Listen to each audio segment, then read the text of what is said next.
All right, hey folks. Today is a hard day. Dude, it hurts today, man. The body really, really hurts today, but I want to make sure that I get these cups in, and I haven't had my cup of coffee this morning. It's just, dude, it's bad today. It's really bad today. We keep pushing on. I was playing my Steam Deck in bed last night, trying to fall asleep. I was up pretty much all night because it just was in so much pain. But I was struck by a thought. And, well, let me talk about it. One was, last night was the last day of Prime Week, Prime Day. So there was like crazy sales on Prime. Amazon Prime, that is. Which is quickly becoming one of the most deceitful and disgusting services that I have used. I can't tell you. I would say that well over 50% of the packages that are supposed to arrive within 2 days don't. Almost 70% now, I'd say out of the 15 that are next day, don't show up the next day. I don't live in a complicated place. I live in a metropolitan area. We have an Amazon center less than 5 miles from my home. And Amazon has still not been able to deliver on time. A service I pay for. A service that offered me Prime, videos. And now the movies I want to watch I have to pay more. Or the commercials, all this stuff. Anyway, this isn't about that. But the deceitfulness of Amazon is that there are deals on these 2 days in October. And while some of them may exist, I intentionally put in my cart all of the PC parts that I was potentially going to get when building out my PC. Now, a few pieces of technology were omitted, like graphics card, because I'm not certain which way I'm going to go, whether it's going to be AMD or it's going to be NVIDIA. Not sure yet. But I was looking at these things and I was like, cool, well, I'm going to need to get some monitors because I'm going to switch from the single 43-inch LG C2 over to a multi-monitor, a 32-inch and a 27-inch, stuff like that. And so I put these pieces of gear in my cart. Somewhat okay, a $300 monitor and a $200 monitor, nothing crazy. And I'm like, I'll just put them here. I may get them, I may not. I want to save a few bucks. Well, I woke up this morning. The color of the application has changed from dark blue with a bunch of different squiggly lines and celebration things for Prime Day to a boring light blue, which is their current blue. And I kid you not when I say this. Every single thing that's in my cart still says Prime Deal with a bright red sticker on it. The exact same sticker that was yesterday, the exact same sticker that was the day before, and I'm going to now see how long it takes for this October 8th and 9th thing to last. Because it seems that Prime wants to last forever and want you to spend money on these 2 days and really incentivize when it's not. Amazon is so deceitful and gross. I really have grown to despise the service. I try the best I can to use it as little as possible, to just go to my local grocery store to pick up what I need to buy. Unfortunately, it's not as easy. This isn't as odd. That's my bone to pick with Amazon. I'm kind of in a hot mood just because I'm frustrated and I have a short temper because I am in pretty excruciating pain. What I want to talk about today, though, was the fact that I run a Steam Deck, but I have a PlayStation 5. A really bizarre dichotomy, right? I am, for all intents and purposes, a console gamer, yet my primary mode of gaming is on a device that would be considered a PC. And so, to some, they're like, yeah, what's the problem there? There's no issues between PC and console. You're correct. There are no actual issues. There are no problems. But the question herein lies is it, one, financially responsible, two, a good idea, or three, just practical in a everyday sense to maintain big games on console and some other games on your Steam Deck? And that was something I was thinking about last night as I was in bed, just trying to get comfortable. The thing is, like, so I currently am playing Dragon Ball Z Sparking Zero on my PlayStation 5. I've played Final Fantasy 16, Ratchet and Clank, Ghost of Tsushima. All these games are games that I've played on my PlayStation 5, and those are all games that are possible to be purchased on a PC.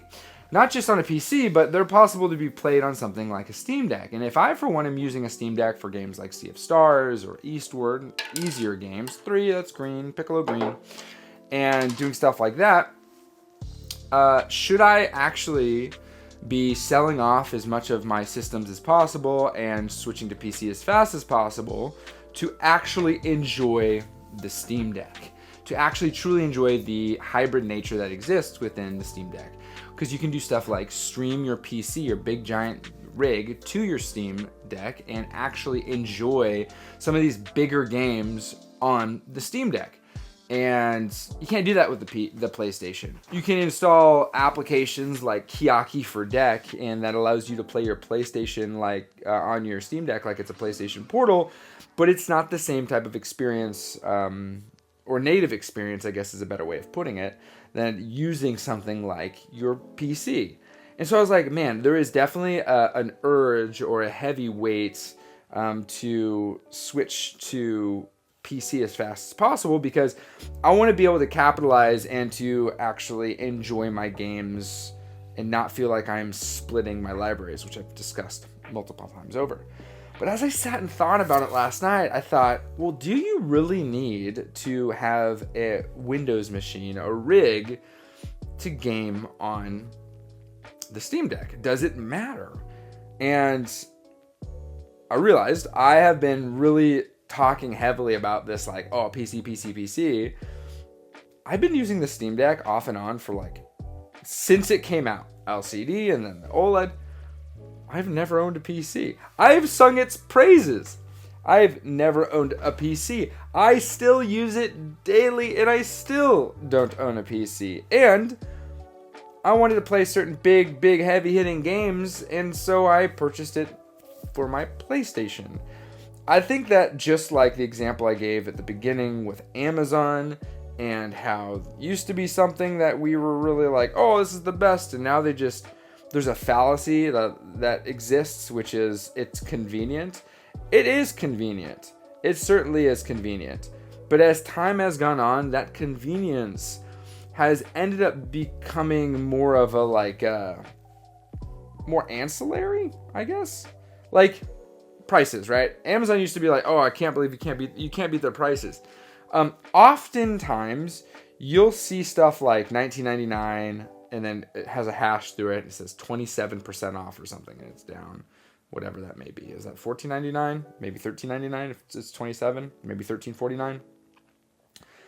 Oh, wow, that's great. And then you go to Target or wherever, Best Buy, and you find the item itself, and it's actually $12.99. That's weird. You find the same deal inside Target or Best Buy. In fact, sometimes you'll even find a better deal inside of the store. I know that I, for one, really badly wanted a controller, the Hori Split Pad Compact, and I was like, oh, I'm just gonna get it on Amazon. Got it on Amazon just to find out that it was $12 more expensive on Amazon, which was marked down, than it was on Target. Now, I'm not saying that PC. I'm not trying to demonize PC gaming. I'm using the Amazon example as one that is maybe, just maybe, it's easy to get distracted. I know I, for one, have yet to game on PC. Yet to. Truly. I have a laptop that I use from time to time. And this whole time, in my heart, I'm like, oh man, I can't truly enjoy the Steam Deck. And no one can until they relent to becoming a PC gamer. When in reality, I hear all these stories from, other people that are like, hey, yeah, I got a Steam Deck and I stopped using my PC for gaming. And I'm like, what is that? Why is that? Do you actually need to switch to PC if you have a Steam Deck? Is it necessary? I don't know. I was just thinking about that last night. And my brain is having a hard time coping with the time because everything hurts so bad that it was just a thought. And I'm like, oh, that'd be kind of an interesting conversation to have with people online. Guys, that literally is the thought that I had. And dudes, last night, man, my daughter came into our room last night and wanted to stay in our bed, and so I let her, and I just had this like thought in my head of like this past year of like being in pain a lot. And I was like, if this doesn't stop, like I'm not gonna be able to walk.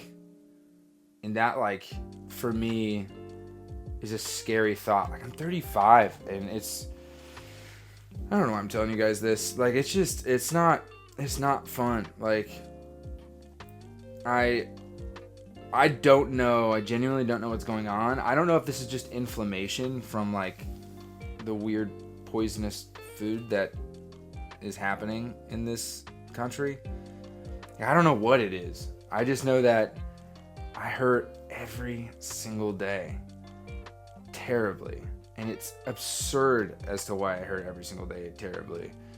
And so I'm on this like mission to try to figure out what to do. And I know that like I try to get, like keep it positive as much as possible, but sometimes it's really tough, dude.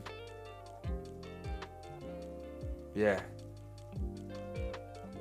It just sucks.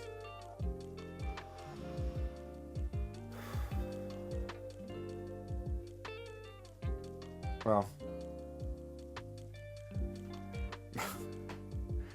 I'm gonna go lay down. I'm not gonna drink this coffee. That's today's video. I know that got weird, but just gonna be honest with you guys. I'm gonna go read some manga in bed and do some stretching and go for a walk. Okay.